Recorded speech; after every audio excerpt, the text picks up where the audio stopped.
ಕಾಂಗ್ರೆಸ್ನಲ್ಲಿ ಮುಖ್ಯಮಂತ್ರಿ ಬದಲಾವಣೆ ಮಾತೇ ಇಲ್ಲ. ಮುಖ್ಯಮಂತ್ರಿ ಸಿದ್ದರಾಮಯ್ಯ ಪರ ಬಂಡೆ ಬ್ರದರ್ ಡಿಕೆ ಸುರೇಶ್ ನಿಂತಿದ್ದಾರೆ. ಸಿಎಂ ಸಿದ್ದರಾಮಯ್ಯ ಅವರು ನಮ್ಮ ನಾಯಕರು, ಈ ಅವಧಿಯ 5 ವರ್ಷಗಳ ಕಾಲ ಅವರೇ ಮುಖ್ಯಮಂತ್ರಿಯಾಗಿರ್ತಾರೆ ಅಂತ ಹೇಳಿದ್ದಾರೆ. ಸಿದ್ದರಾಮಯ್ಯ ಅವರೇ ಮುಖ್ಯಮಂತ್ರಿಯಾಗಿ ಇರಬೇಕು, ಸಿದ್ದರಾಮಯ್ಯ ಇರಬೇಕು ಎಂಬುದು ನಮ್ಮ ಬಯಕೆ ಎಂದಿದ್ದಾರೆ. ಬೆಂಗಳೂರಿನಲ್ಲಿ ಆಶ್ಚರ್ಯ ಹೇಳಿಕೆ ಕೊಟ್ಟಿದ್ದಾರೆ ಡಿಕೆ ಸುರೇಶ್. ಕಾಂಗ್ರೆಸ್ನಲ್ಲಿ ಈ ಒಂದು ಮಾತು ಚರ್ಚೆಗೆ ಗ್ರಾಸವಾಗ್ತಾ ಇದೆ. ಒಂದೆಡೆ ರಾಜ್ಯ ಸೇವೆಗೆ ಅವಕಾಶ ಕೊಡಿ ಅಂತ ಅಣ್ಣ ಡಿಕೆ ಶಿವಕುಮಾರ್ ನಿಂತರೆ, ಇತ್ತ ಕನಕಪುರದಲ್ಲಿ ನಿಂತು ಡಿಕೆಶಿ ಬಹಿರಂಗ ಹೇಳಿಕೆ ನೀಡಿದ್ರು. ಇತ್ತ ಸಿದ್ದರಾಮಯ್ಯ ಪರವಾಗಿ ಡಿಕೆ ಸುರೇಶ್ ಬ್ಯಾಟ್ ಬೀಸ್ತಾ ಇದ್ದಾರೆ. ಡಿಕೆಶಿ ಬೆಂಬಲಿಗರಲ್ಲೇ ಒಂದು ಗೊಂದಲವನ್ನ ಸೃಷ್ಟಿಸಿದೆ ಬ್ರದರ್ಸ್ ಮಾತುಗಳು. ಬೇರೆಯದ್ದೇ ಲೆಕ್ಕಾಚಾರ ಹಾಕಿಕೊಂಡು ಬ್ರದರ್ಸ್ ಹೇಳಿಕೆ ಕೊಡ್ತಾ ಇದ್ದಾರಾ ಹೇಗೆ ಅಂತ ಕಾಂಗ್ರೆಸ್ ನಾಯಕರಲ್ಲೇ ಅನುಮಾನ ಮೂಡಿಸಿದೆ ಡಿಕೆ ನಡೆ. ಡಿಕೆ ಬ್ರದರ್ ಡಿಕೆ ಸುರೇಶ್ ಅವರು ಕಾಂಗ್ರೆಸ್ನಲ್ಲಿ ಮುಖ್ಯಮಂತ್ರಿ ಬದಲಾವಣೆ ಮಾತೇ ಇಲ್ಲ ಅಂತಿದ್ದಾರೆ. ಮುಖ್ಯಮಂತ್ರಿ ಸಿದ್ದರಾಮಯ್ಯ ಪರ ಬ್ಯಾಟ್ ಬೀಸ್ತಾ ಇದ್ದಾರೆ ಡಿಕೆ ಬಂಡೆ ಬ್ರದರ್. ಸಿಎಂ ಸಿದ್ದರಾಮಯ್ಯ ಅವರು ನಮ್ಮ ನಾಯಕರು, ಇವರು 5 ವರ್ಷಗಳ ಕಾಲ ಅವರೇ ಮುಖ್ಯಮಂತ್ರಿಯಾಗಿರ್ತಾರೆ ಅಂತೆಲ್ಲ ಹೇಳ್ತಾ ಇದ್ದಾರೆ. ಸಿದ್ದರಾಮಯ್ಯ ಅವರೇ ಮುಖ್ಯಮಂತ್ರಿಯಾಗಿ ಇರಬೇಕು, ಸಿದ್ದರಾಮಯ್ಯ ಇರಬೇಕು ಎಂಬುದು ನಮ್ಮ ಬಯಕೆ ಎಂದಿದ್ದಾರೆ. ಬೆಂಗಳೂರಿನಲ್ಲಿ ಡಿಕೆ ಸುರೇಶ್ ಅವರ ಈ ಒಂದು ಅಚ್ಚರಿಯ ಹೇಳಿಕೆಯಿಂದಾಗಿ ಕಾಂಗ್ರೆಸ್ನಲ್ಲಿ ಈಗ ಚರ್ಚೆಗೆ ಗ್ರಾಸವಾಗಿದೆ. ಇತ್ತ ಅಣ್ಣ ಡಿಕೆಶಿ ಬಹಿರಂಗವಾಗಿ ಹೇಳಿಕೆ ನೀಡ್ತಿದ್ದಾರೆ ಕನಕಪುರದಲ್ಲಿ. ಇತ್ತ ಸಿದ್ದರಾಮಯ್ಯ ಪರವಾಗಿ ಡಿಕೆ ಸುರೇಶ್ ಬ್ಯಾಟ್ ಬೀಸ್ತಿದ್ದಾರೆ. ಹಾಗಾದರೆ ಅಣ್ಣ ತಮ್ಮನ ಲೆಕ್ಕಾಚಾರ ಏನು? ಹಾಗಾದರೆ ಡಿಕೆಶಿ ಬೆಂಬಲಿಗರಲ್ಲೇ ಗೊಂದಲ ಹುಟ್ಟಿಸಿದೆ ಬ್ರದರ್ಸ್ ಮಾತು.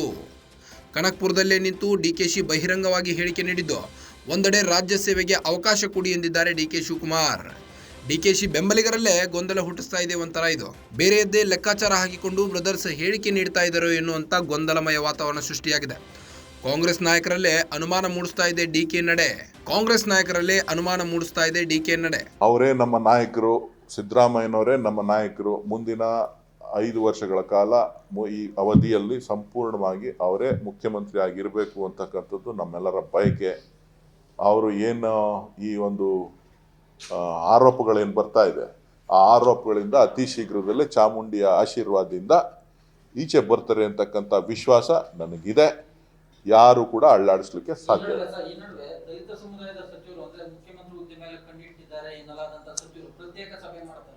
ಮೊದಲಿಂದನೂ ನೋಡ್ರಿ, ಈಗ ನಮ್ಮ ಸಮಾಜದವರು ನಾವೆಲ್ಲ ಸೇರಿದ್ವಿ. ಹಲವಾರು ವಿಚಾರಗಳನ್ನ ಚರ್ಚೆ ಮಾಡಿದ್ವಿ. ಪರಮೇಶ್ವರ್ ಅವರು ಕೂಡ PCC ಅಧ್ಯಕ್ಷರಾಗಿ ಸುಮಾರು 8 ವರ್ಷಗಳ ಕಾಲ ಕೆಲಸ ಮಾಡಿದಂಥವ್ರು. ಸತೀಶ್ ಜಾರಕಿಹೊಳಿ ಅವರು ಕೂಡ ಪಕ್ಷದ ಕಾರ್ಯಾಧ್ಯಕ್ಷರಾಗಿ ಜವಾಬ್ದಾರಿ ಇಟ್ಕೊಂಡಿರ್ತಕ್ಕಂಥವ್ರು. ಸೊ ಆ ಸಮಾಜದ ಕಷ್ಟ ಸುಖಗಳನ್ನು ಮಾತಾಡ್ತಕ್ಕಂಥದ್ದು, ಆ ಸಮಾಜದ ಏಳಿಗೆಯನ್ನು ಬಯಸ್ತಕ್ಕಂಥದ್ದು, ಜೊತೆಗೆ ರಾಜ್ಯದ ಈ ವಿದ್ಯಮಾನಗಳೇನಿರ್ತದೆ ಆ ವಿದ್ಯಮಾನಗಳನ್ನು ಯಾವ ರೀತಿ ನಾವು ಎದುರಿಸ್ಬೇಕು ಅಂತಕ್ಕಂಥ ವಿಚಾರಗಳನ್ನು ಸಾಮಾನ್ಯವಾಗಿ ನೀವು ಕೂಡ ಚರ್ಚೆ ಮಾಡ್ತೀರಿ, ನಾವು ಕೂಡ ಚರ್ಚೆ ಮಾಡ್ತೀವಿ. ಅದರಲ್ಲಿ ತಪ್ಪೇನಿಲ್ಲ.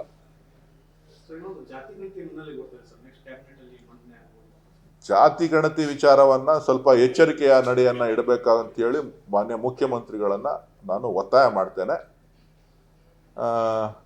ಜಾತಿ ಗಣತಿ ವಿಚಾರ ಇವತ್ತು ಕೇಂದ್ರ ಸರ್ಕಾರ ಕೂಡ ಸೆನ್ಸಸ್ ಅನ್ನ ಘೋಷಣೆ ಮಾಡಿದ್ದಾರೆ. ಸೆನ್ಸಸ್ ಮಾಡುವಂತ ಸಂದರ್ಭದಲ್ಲಿ ಯಾವ್ಯಾವ ರೀತಿಯ ಮಾನದಂಡಗಳನ್ನ ಉಪಯೋಗಿಸ್ತಾರೆ, ಅವರು ಕೂಡ ಜಾತಿ ಗಣತಿಗೆ ಮುಂದಾಗ್ತಾ ಇರೋದ್ರಿಂದ so once for all national census ಒಳಗಡೆನೆ ಬಂತು ಅಂತ ಅಂದ್ರೆ ಯಾವುದೇ ಗೊಂದಲಗಳು ಕೂಡ ಇರೋದಿಲ್ಲ. ಸೊ ಜೊತೆಗೆ ಮಾನ್ಯತೆ ಕೂಡ ಸಿಗುತ್ತೆ. ಇಲ್ಲಿ ಮಾನ್ಯತೆಗೆ ಕೊಟ್ಟ ಮೇಲೆ ಮಾನ್ಯತೆಗೂ ಕೂಡ ನಾವು ಹೋರಾಟವನ್ನ ಮಾಡಬೇಕಾಗ್ತದೆ. ಸೊ ಇನ್ನೊಂದು ವರ್ಷದೊಳಗಡೆ ಸೆನ್ಸಸ್ ಕೂಡ ಆಗ್ತಾ ಇರೋದ್ರಿಂದ ಅಲ್ಲಿವರೆಗೂ ಕಾಯಬೇಕು ಅಂತ ಹೇಳಿ ನಾನು ಮಾನ್ಯ ಮುಖ್ಯಮಂತ್ರಿಗಳನ್ನ ಒತ್ತಾಯ ಮಾಡ್ತೇನೆ.